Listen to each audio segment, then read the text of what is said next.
Here you're looking at Oticon's flagship hearing aid, the Oticon Intent. And in this quick start guide, I will share everything that you need to know to get the best out of it. So let's rock and roll. I'm often surprised with some of the questions that are asked in the comments beneath my videos, and I'm grateful for those questions, so please ask away. I will try and get back in touch with as many of you as I possibly can. But it does make me wonder what's covered in hearing aid fitting appointments elsewhere. So I thought, what better way to solve this than to make a video covering not only the hearing aid basics, but I'll also go into a little bit more technical detail later on in today's video. So starting off with the physical side of things, this is the unit that sits behind your ear. Here you will be able to see three openings, which are the microphone ports, allowing sound into your hearing aids from all directions. It's worth me noting that it's important to make sure that these are always clean, as I often see them filled with dead skin and debris, but we'll come on to maintenance later on in today's video. This here is a push button, which is essentially a soft key and can be programmed to do a range of different things. These can range from changing programs to adjusting the volume. Its controls are decided by your audiologist and set up by them, so they should advise you of the way that it's been programmed when you leave the clinic for the first time. Oticon's default setting is that with a short press of the left hearing aid, it turns both of your hearing aids down, or a short press of the right hearing aid and it will turn both of your hearing aids up. And when I say both hearing aids, I mean that you can press either your left or your right ear and it will adjust the sound on the opposite side too. Alternatively, if you want to turn the hearing aid off, it's using the same button. So hold it down for 3 seconds. And again, if it's turned off, do exactly the same and then that will bring it back to life.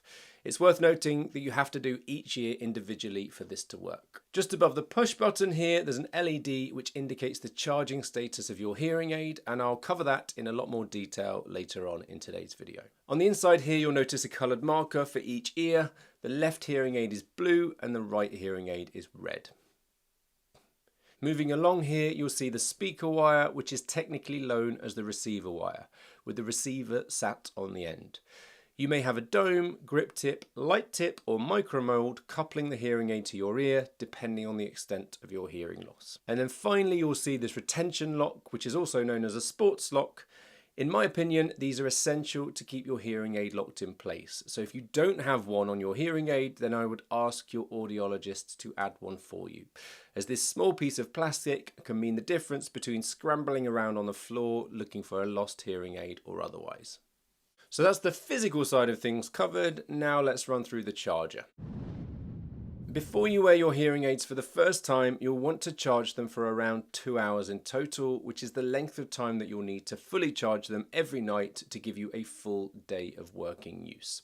Your audiologist should have charged them before they've given them to you, so they should last you for a full day the first time you wear them. When you get home that evening and charge them for the first time, make sure you place the left hearing aid in the left side and vice versa with the right. There's a coloured marker on the charger, so when you drop them in place, the receiver will sit tidily. You'll see a coloured flashing light when your hearing aid is charging, which will turn solid green when they're fully charged. You'll be pleased to hear that you can leave them in the charger overnight, and there's clever circuitry in place to stop them from charging automatically when the battery is full. So you don't need to worry about overcharging them. Now guys, whilst I've got your attention, I've got a cheeky request for you. Somewhere down here, there's a subscribe button. Give it a press, and then every time I release a how-to guide, it should appear in your YouTube feed. Thank you. So in reality, it's pretty rare for batteries to die during the day nowadays, with the batteries lasting for around 20 hours per charge. However, if you do happen to hear 3 alternate tones, then this means your battery is going to be running low. It will soon then be followed by 4 descending tones, which indicates it's game over for your hearing aids and your battery has run out. If you don't happen to be wearing the hearing aids, at the same time you may also see a visual continuous fast orange blink on the back of the hearing aid, on that little LED that we showed you before. Once that battery warning appears, you have around 2 hours of general use or 1 hour of streaming before the battery will deplete completely. As with all rechargeable hearing aids, turning these things on and off could not be easier.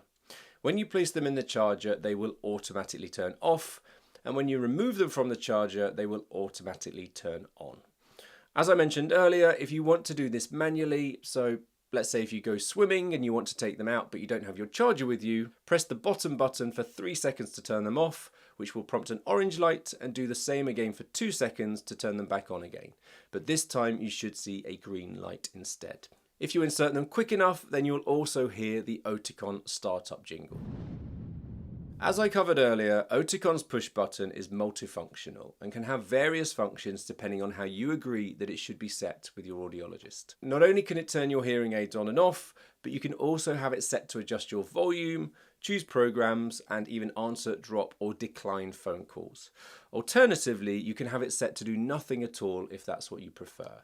So I'd recommend discussing all of these options with your audiologist. So here's a feature that everybody loves. Similarly to a set of Apple AirPod Pros, you can answer your phone using your hearing aids rather than getting your phone out of your pocket. All you need to do to answer your phone is give your ear a double tap or press the push button on the back of the hearing aid. Alternatively, you can hold the button down to reject or hang up. Now, pairing your hearing aids with your phone opens up two epic features. Firstly, you can use the Oticon Companion App to adjust your hearing aid settings, and then secondly, it allows you to stream the radio, music, podcasts and phone calls directly from your phone to your hearing aids. For me, this is a must, although I do have a handful of patients that are not interested in these features, so it's worth knowing that they're not essential for the functioning of your hearing aids. To set this up, head over to the settings menu on your phone and then scroll down to accessibility. Scroll down until you come across your hearing devices. Next, put your hearing aids into the charger and then remove them again, which will in turn turn them on and off and put them into a pairing mode. Finally, at the top of your screen, your hearing aid should appear now. When you press them, this will prompt them to pair, and then you're good to go. Once you're paired, head over to either the Google Play Store or the App Store and download the Oticon Companion App to be able to make changes to the settings on your hearing aid using your phone. It's also worth noting that this allows your audiologist to remotely make changes or adjustments to your hearing aid settings whilst you're sat at home, so it is definitely worth downloading. If you happen to be safety conscious and you want to make sure that your hearing aids are in flight mode when you're heading on holiday, then to do so, hold down the push button for around 7 seconds. You'll hear a jingle and then a few descending tones. This will disable your Bluetooth, so you won't have connection with your phone. However, your hearing aids will still function as hearing aids. So all hearing aids have an element of cleaning involved due to the hostile, waxy environment that they live in. And there are 3 main parts that you should keep an eye on. I recommend to my patients a quick daily check which involves wiping your hearing aids with a lint-free cloth or a tissue, especially if you notice a buildup of wax on them. Secondly, if you notice the sound getting a little bit muffled on your hearing aid, it might be time to change the wax filter. I recommend doing this once every 4 to 6 weeks routinely to ensure that your hearing aid is performing optimally. To do so, first of all, remove the silicone tip and then use the tool to remove the old filter. After, then insert the replacement. Finally, place the silicone tip back on the end by gently pushing it on. And then finally, the last thing that I would recommend doing to keep your hearing aids working is to clean the microphone ports. You can use a small brush which is provided by your audiologist and periodically brush over these microphones if you happen to see any buildup of debris. It's worth noting that these hearing aids are IP68 water resistance rated, meaning that they can technically be submerged in 1.5 meters of water and they should still function afterwards. I would still not recommend that you go swimming wearing them though. Rain and dust are just fine, but please no showers or swimming.